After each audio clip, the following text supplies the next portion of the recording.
Yo, what's going on, guys? It is Foxy98 here, and welcome back to a brand new episode of the F1 debate for you guys today here on the channel. So obviously, as you would tell, this is a little bit later than per usual. Just been really busy with a lot of other things, and also trying to plan some new graphics to put into the F1 debate, just to make it look a little bit more, I guess, professional, and a bit less of just my entire face covering the screen. But in today's episode of the F1 debate, we're going to be reviewing the Hungarian Grand Prix.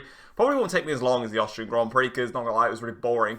But today, we're going to quickly review the Hungarian Grand Prix itself, go through some of the key moments, analysing incidents in the race. In fact, I've only got one thing to analyse.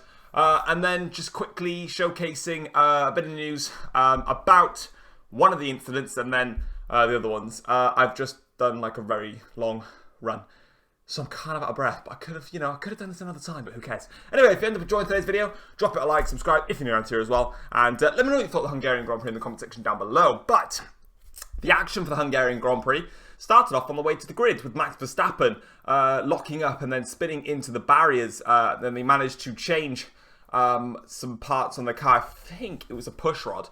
Normally, the job that they had to do takes an hour and a half, and they managed to do it in like 20 minutes. So big shout out to the mechanics for being so well organised to getting that thing ready to go with 25 seconds to spare they had. So that was pretty big stuff from them. And then Verstappen obviously came home for a brilliant Grand Prix nonetheless. But the full race results, so Lewis Hamilton won the Grand Prix ahead of Verstappen. Then it was Bottas, Stroll, Albon, Vettel, Perez, Ricciardo, Magnussen, and Sainz rounding off the top 10, with Leclerc, Fiat, Norris, Ocon, Grosjean, Raikkonen, Giovinazzi, Russell, Latifi, the drivers that finished, with Pierre Gasly, the only driver to fail to finish. With shout out to Latifi, who finished 5 laps down, my guy, and did 5 pit stops as well, my guy. Anyway, let's get straight onto it then. So, the start of the Grand Prix, we saw the Mercedes and Hamilton get an absolutely beautiful start. Bottas had a dreadful start, which led to many people raving about him deserving a penalty for jump start. If you guys actually understood consistency in Formula 1, you'd realise that that was not a jump start. And we're going to analyse that jump start alongside Sebastian Vettel's jump from Japan to show that the stewards are being consistent, and what they have literally said in terms of how a jump start is measured is done perfectly. Of course, anything to make Mercedes suffer, I guess, but it would just help if people understood the letter of the law. Nevertheless, we saw then after the first lap, Lewis Hamilton had built himself up a 3.1 second lead over Lance Stroll. Yeah, that's where this is going. From then on in, obviously, Hamilton pitted. They all pitted quite early to get off the intermediate tyres, although the Haas drivers pitted on the formation lap. Now, obviously, Danny Kvyat was also trying to get his team to make him pit on the formation lap, but AlphaTauri understood the rules in Formula 1, whereby you cannot assist your drivers on the formation lap, and they assisted by saying to pit for dry tyres. That is assisting on the formation lap, and the formation lap is that drivers are to complete the formation lap completely unaided, and Haas aided their drivers by changing off of, well, for some reason Magnussen was on extreme wet tyres, which I don't know where that came from Haas, but anyway, so they pitted obviously to go onto the medium tyres and start the race in the pit lane basically on mediums.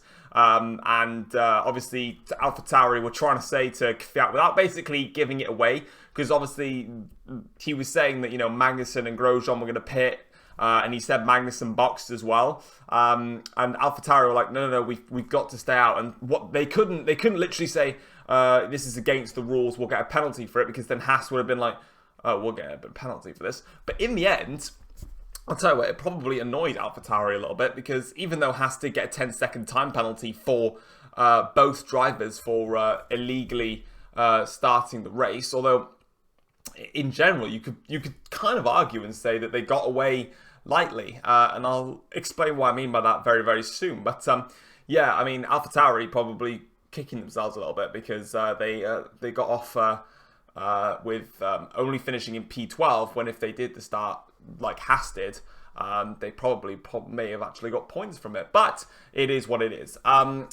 From then on in, everyone pitted onto the dry tyres. The vast majority of the field pitted for the medium compound tyres. We saw then Valtteri Bottas have to take 2 stabs at fighting against Leclerc. His first overtake didn't work as he tried to go down the inside into turn 2. There's too much water down there. Slick tyres just cooled off and he slid off the track. Then we saw him eventually get past Charles Leclerc. I think it was 2 or 3 laps later. Leclerc pitted for soft tyres. So too, actually, I've got the classification up here. And this is what I mean by hopefully getting better graphics for next time. I can have this classification just up for you guys with some other little bits and bobs here and there. That's what we're working on anyway.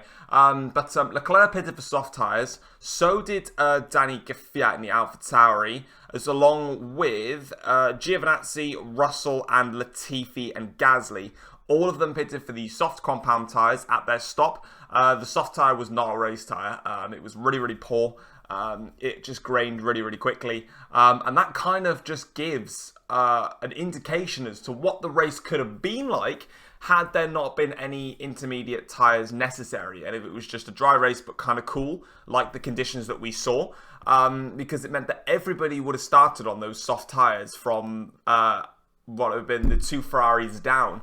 Obviously, the Mercedes and the Racing Point would have started on the mediums. They would have absolutely romped clear. And I actually believe if it was a dry race to start with, and it just stayed dry, but it was still those cool conditions that we've seen all weekend, Racing Point could have got a very simple podium finish in that Grand Prix, because the soft tyres, in hindsight, was a very, very poor race tyre. It grained way too quickly. They would have had to they would have had to try to stretch out the stint to not then fall back, but the medium tyre runners would have been on their tail instantly. But hindsight's a wonderful thing, and at the end of the day, it rained. They started on inters, so my theory of that goes completely out the window, and it stays out there. What was quite surprising though was obviously we saw both the Haas drivers in P3 and P4. Shout out to them with their technically illegal race, you could kind of say, in a sense, because they did the formation lap and A did, and they were up in 3rd and 4th, and they managed to gain points from doing something that they weren't allowed to do. I mean, they got penalised for it, and, you know, the letter of the law, I guess, is a 10-second time penalty. It's a very big penalty as well. So, you know, at the end of the day, I think the benefit here is, and why I think that they got off lightly, is if another team had did that was faster than Haas, they would have benefited much, much more. But Haas is such a poor team. They're a Q1 Neta team that, yeah, they benefited from it because, you know, they held off. I think we need to understand that they also held off a lot quick. Pretty much everybody behind them was a quicker car than them, bar Alfa Romeo and Williams, you could say. So in that circumstance, really, really strong performances from them. We saw it took Lance Stroll quite some time to get past Kevin Magnussen before he eventually did. And this gave me flashbacks to the Styrian Grand Prix when Lance Stroll just could not get past Daniel Ricciardo, which I said in that last race was probably not a penalty.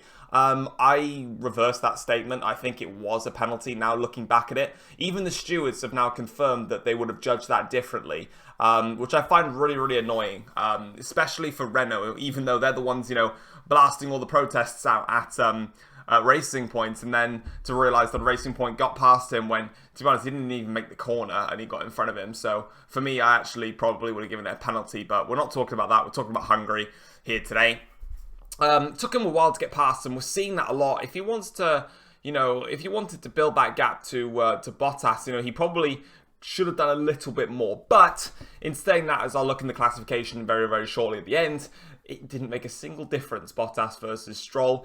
Even if you gave Bottas a drive-through penalty for his incident, for his jump start, even though it wasn't, Bottas was so far clear, it wouldn't have made a single ounce of a difference. You know, even if he pitted and then had to try and get past Stroll again, you know, depending on how long it took, like I said, it wouldn't have made a difference. But nonetheless, from then on in, obviously, we saw that the soft tyres were not working, so Charles Leclerc just fell down the order. Vettel was initially behind, made another mistake, went wide.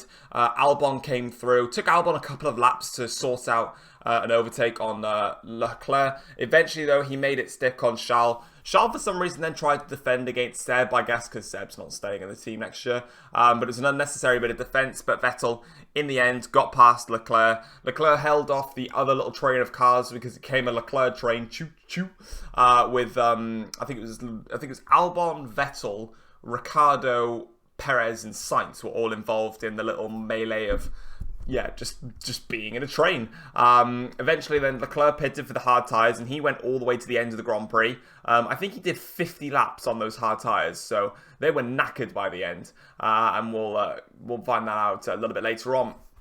To be honest, from then on in, nothing really happened apart as soon as Leclerc pitted, it sort of just died down into a pretty boring race. We saw Stroll eventually get past the Haas cars. Bottas then eventually got past those two Haas cars as well. He then chased down Lance Stroll. Albon made a brilliant dive bomb maneuver on Romain Grosjean into turn 1. Romain just had to get out of it slightly. Apparently, Romain may have got a little bit of damage from that. I didn't really see any contact, but it depends if there was any, rear end contact in there as well.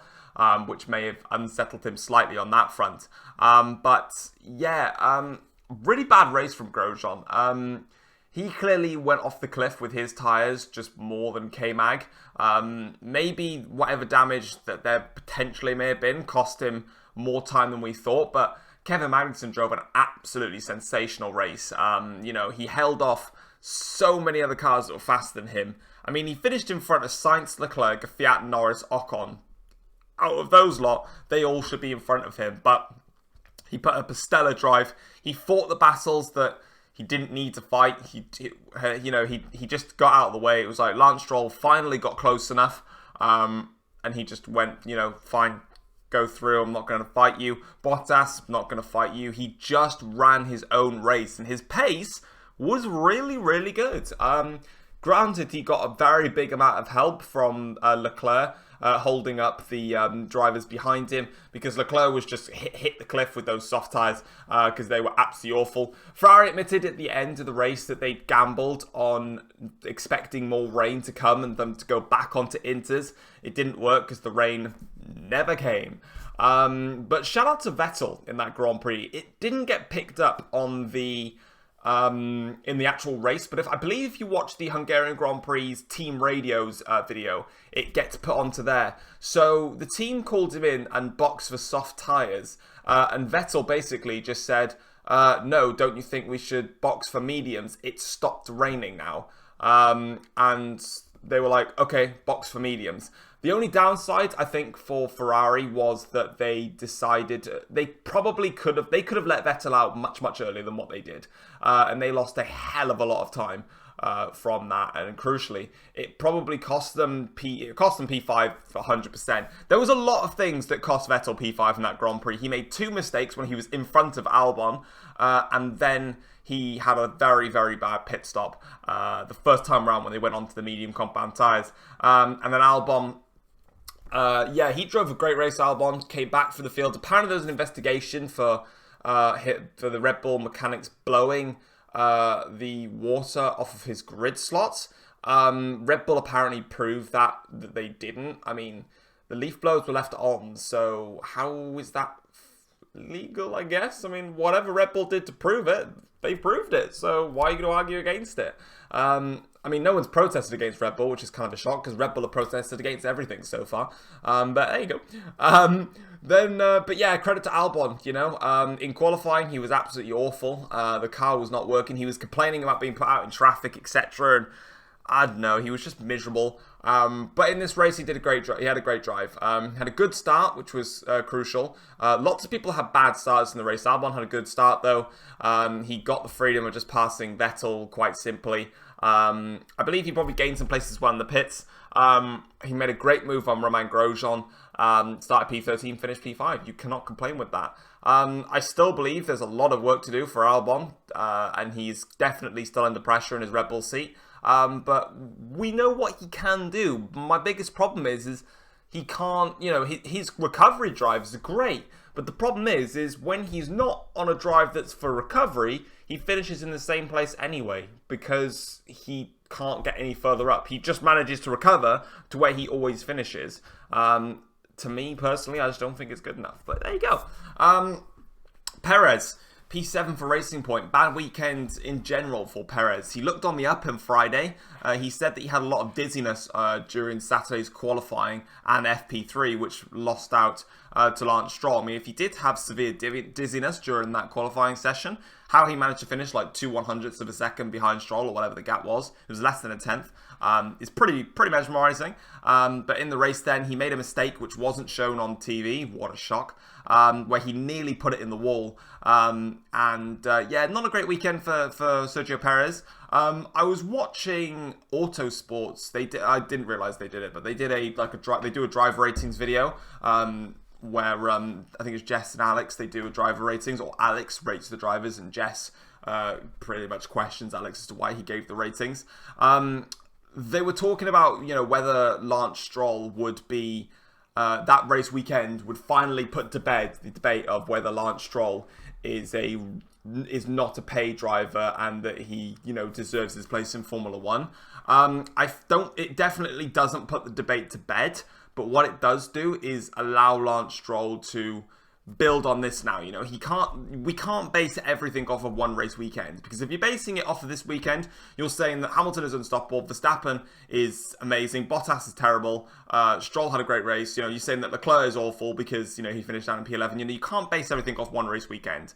At the end of the day, he had the best car in F3 and he won the championship with it. He's in Formula One.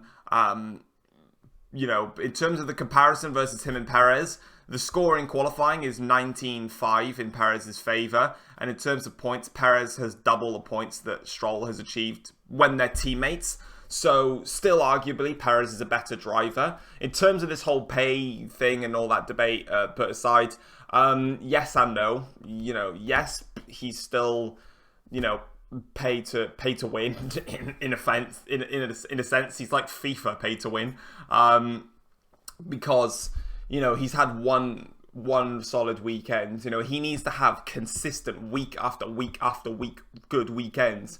And obviously Perez, the rumor of Vettel taking his seat doesn't help that he didn't have a good weekend.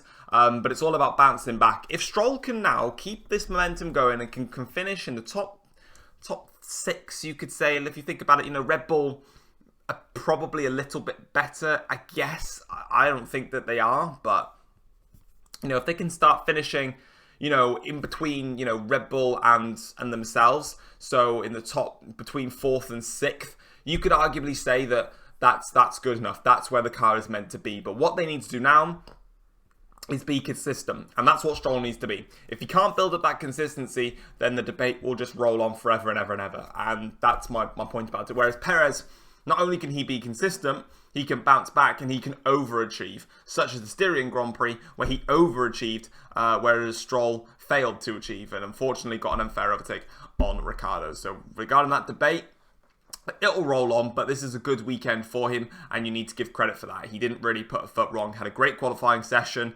in the race. He was consistent. He got the overtakes done. Took him a bit longer than what you would have expected, but he still got them done. He was in front of Bottas. Racing Point just reacted very slowly to Bottas's undercut, but at the end of the day, Bottas would have passed him, maybe. I presume he probably would have, but yeah, Racing Point, I guess, clearly knew that they weren't fighting Valtteri, so when he made the undercut, he was already like 4 or 5 seconds clear, so that was kind of that.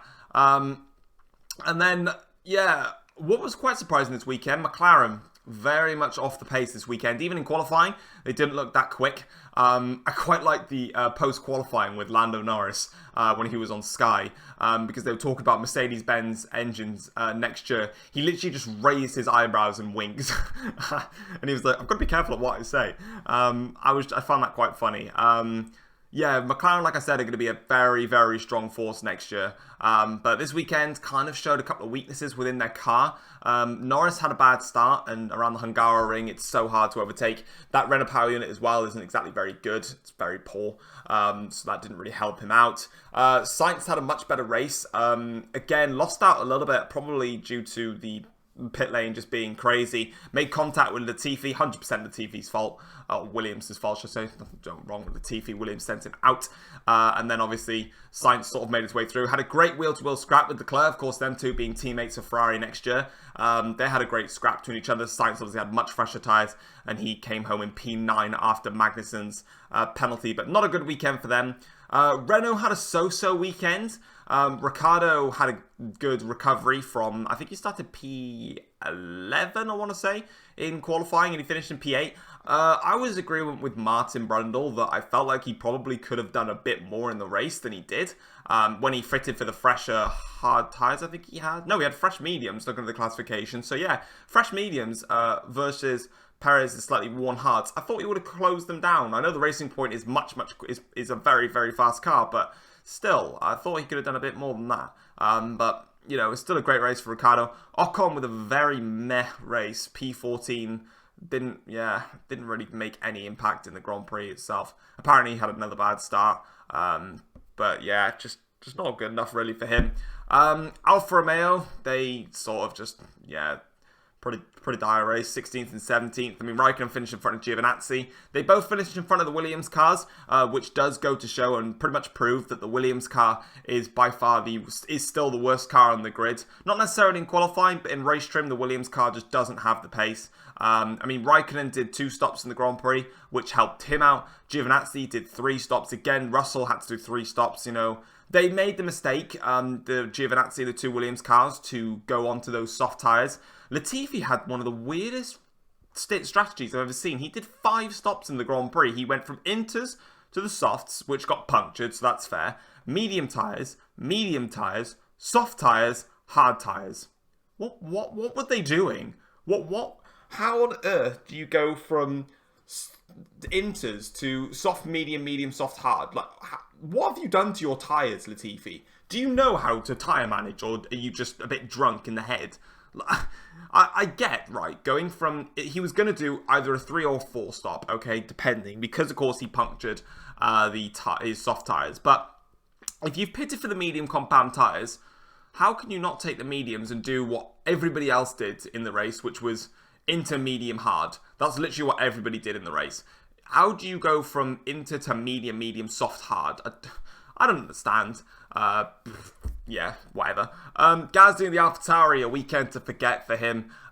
He had an issue. I'll give him a lot of credit, though. He missed all of FP1 with, I think it was a power unit problem. FP2 was wet, so he didn't learn anything in the dry at all.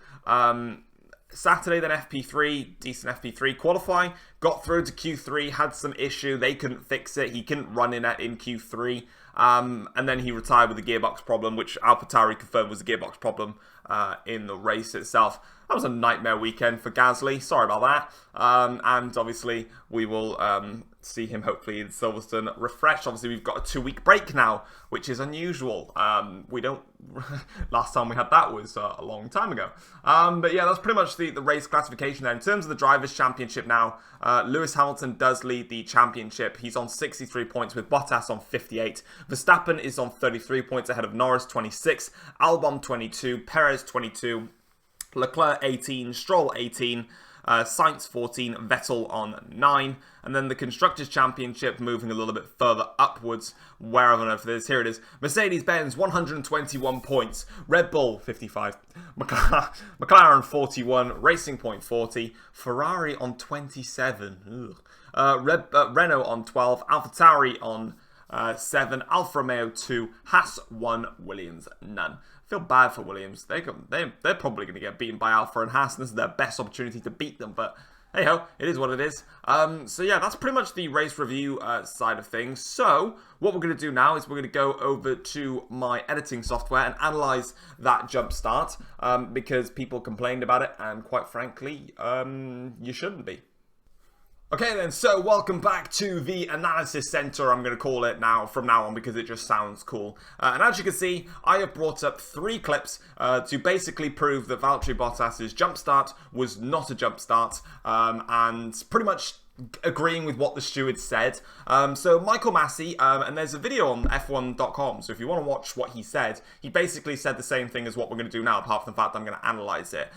So for the past quite a few years now, F1 cars have ran with various different sensors, and one of the sensors basically confirms if a driver has jump started or has not jump started. Now, the yellow line, which we can see on the grid slots here, is obviously a reference point for the driver so that they know where to line up on their grid slot. But what they do have is they've got a very minor tolerance that they can use with this. So they can actually go a little bit in front of that yellow line. As long as a bit of their car doesn't go over their grid box, then they are fine. And this is the same for a false start scenario. If a bit of that car goes over the grid box, the sensor triggers and they're jump started, even if they lose out on time. But in Bottas's section, he did not go over that box. Therefore, it's not a jump start. And they basically referred it back to the Japanese Grand Prix with Vettel, which I have right here. Obviously, a lot of people probably don't remember. They just instantly go on the hype wagon of it's a jump start, penalise, penalise, penalise, when really you should probably back up your evidence with the consistency that F1 are doing. And I know people were complaining, it's like, how is it not a jump start, this, that, and the other? And I saw some people on Twitter complaining about it, and then other people were shouting at them saying, remember this racing, something like that, and then they were like, I don't remember these races. So I was like, okay, here we go. So let's go and have a look then at Bottas' start to start things off with. So let's get nice and zoomed in here with Valtteri. So let's have a look then. So we've got, that's not what we want. So here we got Valtteri Bottas here. So as the 5 lights going out, you can see right now he's moved forwards to about here. By the time he's then, pretty much he stopped around about, let's have a look when he tries to stop. This is very hard. It's sort of like in one motion here. So he pretty much stops here, okay? This is when the Mercedes-Benz car has virtually stopped. Now, obviously, because it's done in such split time, it's very, very close to actually seeing when the car goes out. Now, if you have a look here, where the front wheels are, where the line is, they're still behind the line. Not one bit of the... Obviously, the front wing is going to be over the line, but, you know, that's with most of the cars. They are pretty much just about over that. The front of that car has not gone over those white lines, and that is the tolerance point. Obviously, all F1 drivers, they'll line up with their wheel on the yellow line, but in the event that they may accidentally jump forwards a little bit, they will not get a jump start for it. And therefore, he is still in his grid box. You know, again, the front wing is definitely over that. And yes, granted, Bottas has gained a few meters, but the downside is he's already jumped, the lights have gone out, then he's got to try and redo his start sequence again. And as soon as, I don't think I left it all in, but as soon as he goes off the line, boom, yeah, I didn't even show it. But boom, automatically you can see there, in terms of the advantage, he's not gained any advantage by doing it. So it's a very, very tight margin here. And even we can split it down literally into the most minimal of frames here to prove this. And we can literally go in by 1,000th of a second to see this. So let's go to the point when he actually does jump it then. We'll try and expand this out a little bit so we've got a bit more video footage. Here we go. Here we go. Here we go. Professionalizing. So as you can see then, so let's go over to when we saw that jump, which was about here. So from this point onwards, we're going to go in literally frame by frame. You can see that the car is moving, the car is still moving. At this point here, he is moving and the lights go out. Now what the crucial thing about this is, every single driver is allowed to slowly creep a little bit and then go. That's a given. But what's crucial about this is that Bottas, yes, he has moved, and you can say here that this is a jump. But as the lights have gone out, crucially, there is going to be a point around about when those tyres go here. You see the frames that are slowing down. At this point, you can see the frames here. He's not moving, which kind of goes to show that with everybody else, they haven't even reacted to the lights going out. But crucially, Bottas has not moved again. So by the time now everyone else is trying to go, he's already lost out at that point. He's made that false start, and it's actually kind of better to do it this way because the video quality is slightly better on this as well. But again, you know, there's your jump. you know, it's not a penalty. Now we're going to go over to Sebastian Vettel's jump in Japan. This was also not a penalty for Sebastian.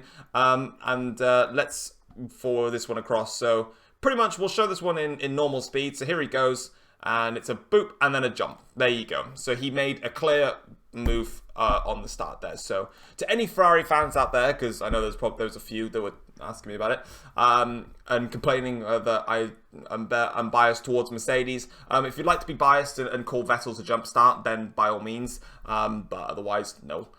So again, there's your jump. Now the crucial thing again with this is that as he jumps forwards, boom, he stopped. And crucially, you can see again, the car is within the grid box. The wheels have not gone over his grid box. He's probably actually done a little bit less. In fact, let's snapshot that.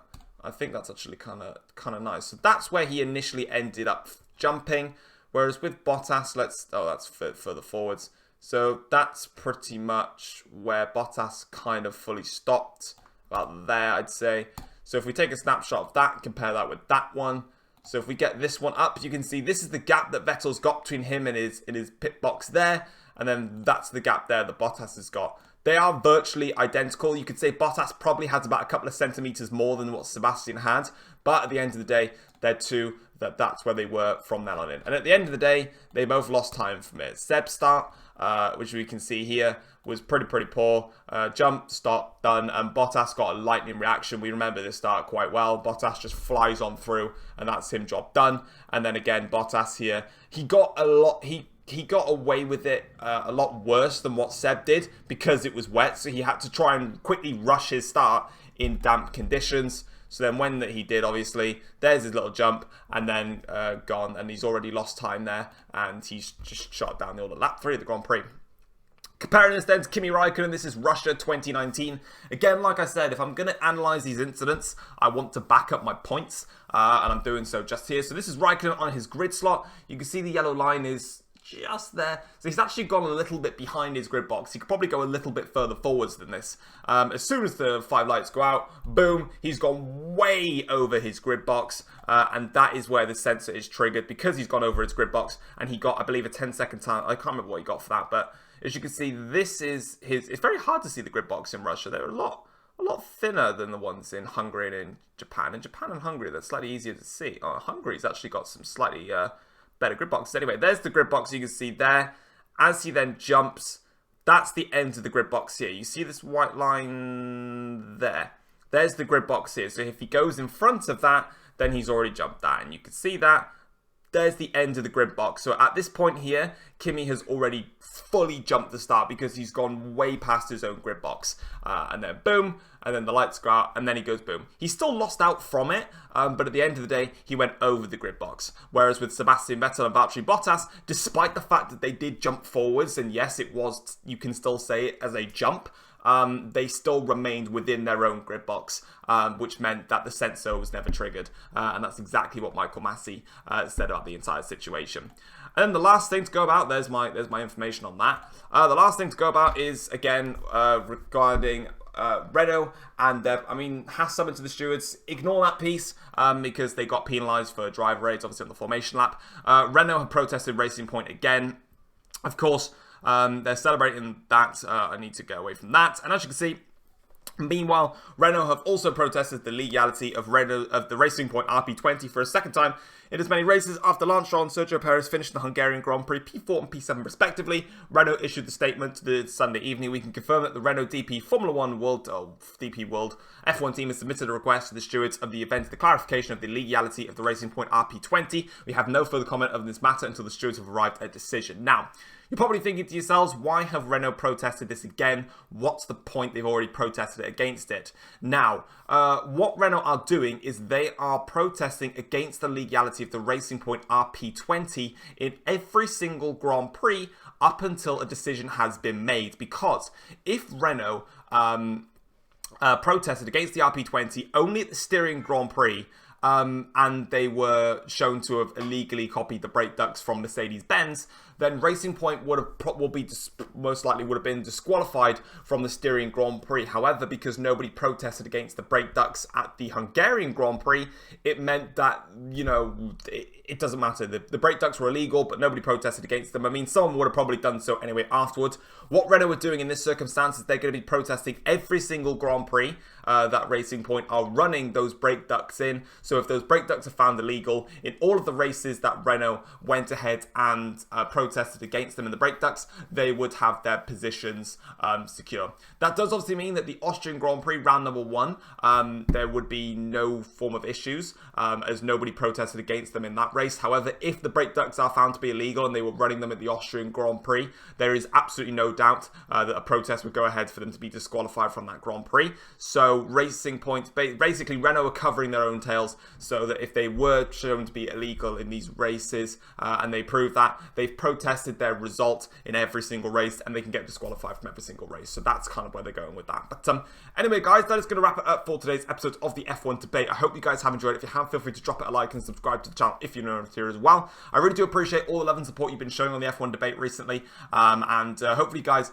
enjoyed my opinions on everything. And like I said, hopefully by the Silverstone Grand Prix next weekend, we will have some new graphics involved. Otherwise, maybe in future races to come, I do plan on making it look a little bit more snazzy with a few more things, and then adding a couple bits to the F1 debate as well later down the line. But for now, guys, I'm out. Take care all. Peace.